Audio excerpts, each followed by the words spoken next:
Today we're going to be following Scream. If any of you know Scream, he's a French streamer who actually pulls in a fair amount of viewers, and what he's known for is one-taps. He's been in the CSGO scene for a long time, and definitely is known for his deadly one-taps that he pulls off consistently. And that's what we're going to be looking at here today. Not only his one-taps, but primarily crosshair placement, and how you can mimic Scream's crosshair placement and put it into your own gameplay. So yeah, if you guys are excited for this video, we post daily here on this channel, and if you can like and subscribe, it helps us out a ton. All you have to do is click the thumb down below, because the YouTube algorithm is my boss. I actually don't control, well, actually no, I do to some extent. Hopefully the video is good and you enjoy it, but to a large extent, clicking the like button helps out. So throughout this gameplay and this VOD analysis, I'm going to be running it on half speed for the most part, only because my name is Speed, and also because I really want you guys to pay attention to where his crosshair is. It's really the most important part of Valorant, in my opinion, like, especially if you're getting into the game, or you're going to be grinding for rank. The most important part, you know, abilities are going to matter the higher and higher you get. For the most part, it's going to be about how fast can you kill people. So getting into this push here, you're going to notice right off the bat, his camera or his movement almost never goes up and down. That's something you should pay attention to in your own game.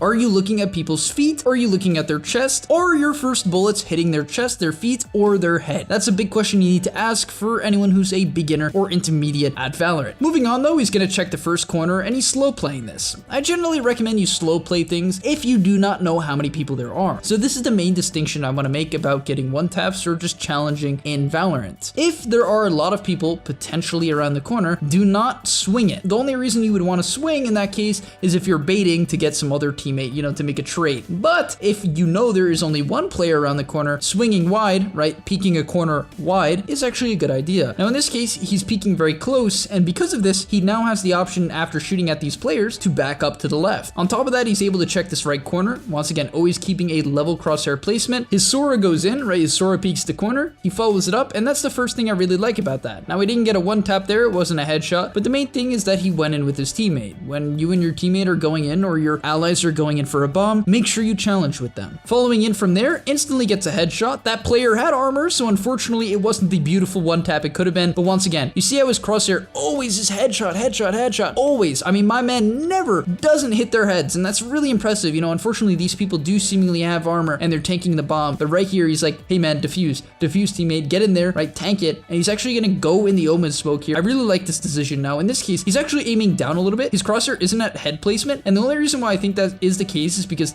the enemy is low. He does end up shifting it back, right, comes around the corner, and you're gonna see a beautiful shot, allowing him to headshot, one-shot headshot, someone who jumps. Beautiful. Now quickly, before we get into the second clip of Scream here, I want to give a little bit of a tip on how you can improve your crosshair placement and stop messing it up. Because generally when people mess it up, it's not always when they're walking around, or primarily when they're walking around. It's more so when they actually get into a gunfight, right, when someone turns the corner. And what I recommend you guys do is you go into the practice lobby, get into the firing range of Valorant, and then load up the bots. Don't put them on strafe, just leave them alone, just load up the main crowd of bots when there's like 10 of them or 15, and try to aim and line up headshots, not with your mouse, right, don't use your mouse, but actually use your movement binds. I don't think a lot of people realize that a lot of the time, the way the pros actually line up shots so effectively and easily one-tap people is not because of flicks. Flicks are actually very uncommon and difficult. It's more so because of good movement, right, good peeks, and what you should do is use your WASD to line up shots, right, shift over, peek corners, turn walls. It's really gonna help you keep your crosshair steady, which is probably the most important thing in Valorant. The next point I want to talk about is a really good rotation from the A site on defense to the B bomb. Now I know this is a little bit off topic, but we'll see a little bit of crosshair placement as well. The main thing I want to focus on here though is this great rotation and movement here. So his team gets rushed B, right? This is a very common play on the map Haven where the offense just straight up goes in B. They're just in, they're getting in. And what he does is he actually shifts to the left side corner here. So I really like this decision because it is very, very common for the people when pushing in Haven B to actually run to the back of the site and hide behind the little like wooden structures. So when you're rotating from A, go here, and you're gonna see he actually gets a really nice double kill. Free headshot onto the Jet. Obviously he has to spray control so he doesn't get a headshot onto the Omen, and then gets flanked by the weirdest flank of all time. Regardless, great crosshair placement plus great movement and great positioning is how you become a top tier player. Next up here, we're gonna see a really cool sequence from Scream where I really like what he does to keep his accuracy high and kill this opponent at range. So he didn't know anyone was here, but I think he had intuition, or he might have heard footsteps. It's one or the other. But really what I like here is what you're gonna see is that he's actually pivoting, or he's kind of like taking a step and then another step and then another step. It's not like this fluid motion. So usually what most beginners or intermediate players do in Valorant is they kind of just like keep moving and keep moving and keep moving. Like they do long movements, stop, long movements, stop. But what he's doing is constantly repositioning, right? So it's like step, stop, step,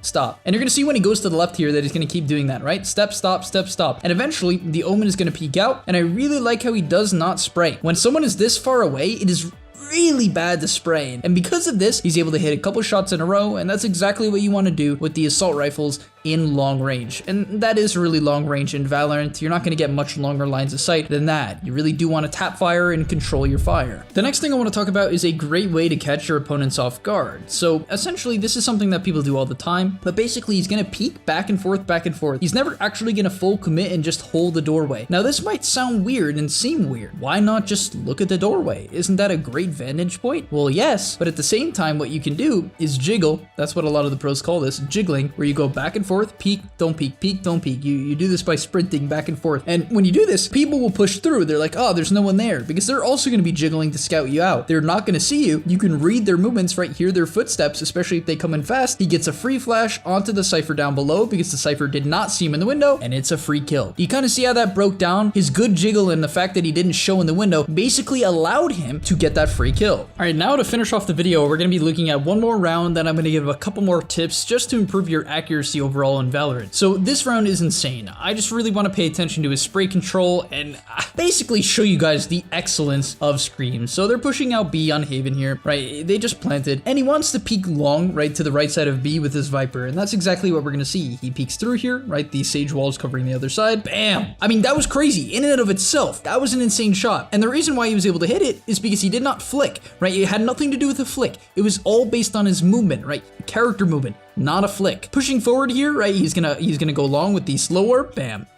I mean, what do I don't even know what to say about that, guys. Like, that's just an insane clip. Once again, I really do believe it's the movement. You want more of your accuracy and aim not to come out of your mouse, but to come more so out of your movement. And I'm only stressing that because I don't think a lot of players really understand this concept unless you are a long-time CSGO player. And now to finish off the video, I'm just going to give a couple more general tips on things you can do to improve your accuracy over time in Valorant. Now, the key word I used there was over time. And the reason why I said over time is primarily because if you change your sensitivity all day, every day, and I know a lot of people get in this habit. They're like, I can't hit my shots today. Must be the sensitivity. And then like one day, let's say it was like a couple weeks ago, you changed your sensitivity and then all of a sudden you had a pop-off match. Guys, it's either placebo or luck. Changing your sensitivity to something completely new is not going to help you that much. Now, if you're playing on literally max sensitivity, I don't know how that's possible. Guys, I highly recommend you try playing on a low sense in Valorant. I think it is a significantly better idea. Once again, as I said, try not to use your sensitivity. Try to more so use your movement. And going back to the point, please do not change your sensitivity all day, every day. Build consistency over time and get used to one thing. You're much better off not finding the quote-unquote perfect sensitivity, which frankly doesn't even exist. You're better off just mastering one. And the last thing I want to say before we end off the video, hopefully you guys enjoyed. If you did, like and subscribe. It's just one click down below. But the last thing I want to say is I recommend you visualize on people's heads. Really try to pay attention to the fact that, you know, before the round, you can convince yourself that you're going to aim for people's heads. A lot of the time, especially when people get tilted, they have a couple bad rounds. What happens? You end up buying the judge and you run down a lane, right? You pick an area of the map and you're like, I'm just gonna go down. Don't do that. Don't do that. Reset. Think about the heads, right? Think about beaming people's heads and one-shotting them. Buy a gun that can do that, whether or not it's the Sheriff or, you know, Phantom. It doesn't matter. Vandal, all of the above. Get into your match. Tell yourself you're gonna aim for the head and try to apply the tips that you've learned today. But thank you guys for watching. If you want to see a VOD analysis of another streamer, let me know in the comment section down below. I'm very open-minded to just trying out other people, you know, whether or not, I don't know, maybe it's Anomaly, Ninja, because I know the Valorant community, especially the old-time CSGO community, loves Ninja. Maybe it'll be him, I don't know. But thanks for watching. I'll see you guys in the next one, and peace.